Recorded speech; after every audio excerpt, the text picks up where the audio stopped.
প্রত্যেককে নমস্কার। ১ম এ বলে রাখি যে আমি যে তথ্যগুলো এখানে দিচ্ছি সব নির্ভুল। মানে এখানে কোনো ভুল নেই। আপনি আরামসে দেখে করুন ফিল আপ। আপনার কিচ্ছু ভুল হবে না এবং আপনি ৳৩,০০০ অবশ্যই আপনি পাবেন। আমি একটা স্কুলের মাস্টারমশাই। অতএব মোটামুটি এটা আরকি নলেজ এখানে রয়েছে।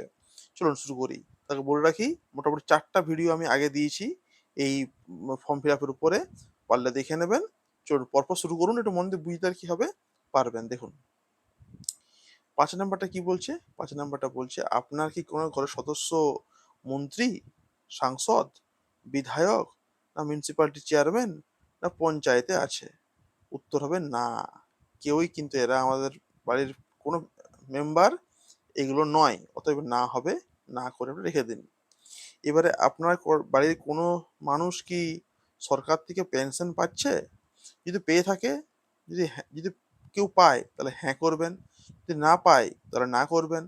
যদি পায় তাহলে ওই মানুষটার সদস্য নাম্বার মানে তার আর কি তিনি মানে তিনি আ মানে তার সঙ্গে আপনার সম্পর্কটা কি ওই জায়গায় আপনাকে লিখতে আর কি এখানে হবে। হ্যাঁ? সদস্য নাম্বার বলতে এখানে যে মেম্বারশিপ নাম্বারটা আপনাকে লিখতে আর কি হবে। মানে পেনশনে যে দেয়া রয়েছে মেম্বারশিপ নাম্বারটা আপনাকে লিখতে এখানে হবে। ঠিক আছে? এবারে কোন সদস্য কি আপনার জিএসটি পায়? জিএসটির অধীনে আছে? আপনার কি বাড়ির কোনো দোকান আছে? আ দোকান থাকলে নিশ্চয়ই জিএসটি আপনাকে কাটতে আর কি হবে। যদি হ্যাঁ আছে তাহলে হ্যাঁ করুন। যদি না জিএসটি কেউ আমাদের বাড়ির কোনো মানুষ জিএসটি আ মানে দোকানদানি করে না, জিএসটি দেয় না, তাহলে না করুন। বেশিরভাগ ক্ষেত্রে নাই হবে। খুব কম মানুষেরই জিএসটি আরকি কাটে। দোকানদানি থাকলে জিএসটি কাটে। ঠিক আছে? এবারে যদি জিএসটি কাটে তাহলে এখানে জিএসটি নাম্বারটা আপনাকে লিখতে আরকি এখানে হবে। এইবারে এইটা বুঝতে আর কি হবে যে পরিবারের কত বার্ষিক আয়? বছরে মানে ১২ মাসে কত? তাহলে ১ মাসে কত? ধরুন আপনি লিখলেন ১ মাসে আমাদের ইনকাম হলো প্রতি মাসে ৳১০,০০০ করে। ঠিক আছে? তাহলে ১ মাসে তাহলে ১ মাসে ৳১০,০০০ হলে ১২ মাসে কত হবে?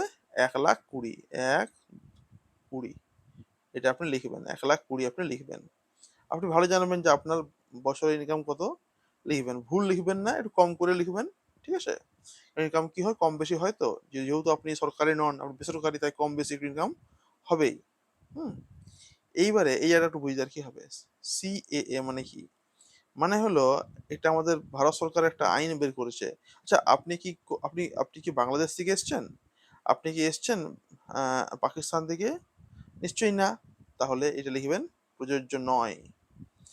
যারা বাংলাদেশ থেকে এসছে, যারা এসছে পাকিস্তান থেকে, আফগানিস্তান থেকে তাদের জন্য বলছি এটা যে ওদের বর্তমান অবস্থাটা কেমন?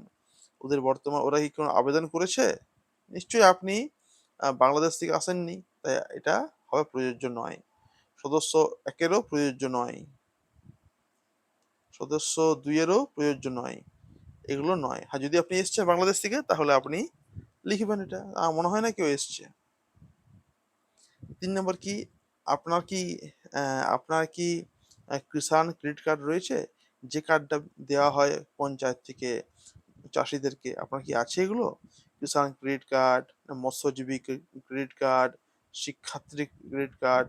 তাহলে আপনি যদি আছে তাহলে বাড়ির যে হেড অফ দ্যা ফ্যামিলি মানে যে পরিবারের প্রধান যদি তার আছে তাহলে তাকে লিখতে এখানে হবে।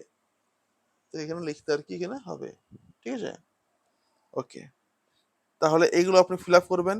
১ এখানে ২, ৩, ৪ আপনি ফিল আপ করবেন। ফিল আপ করার পরে আপনি এগুলো আরামসে করুন। আ এত থাকলো আজকে। ঠিক আছে? লাইক মারবেন, শেয়ার করতে ভুলবেন না। থ্যাংক ইউ প্রত্যেককে।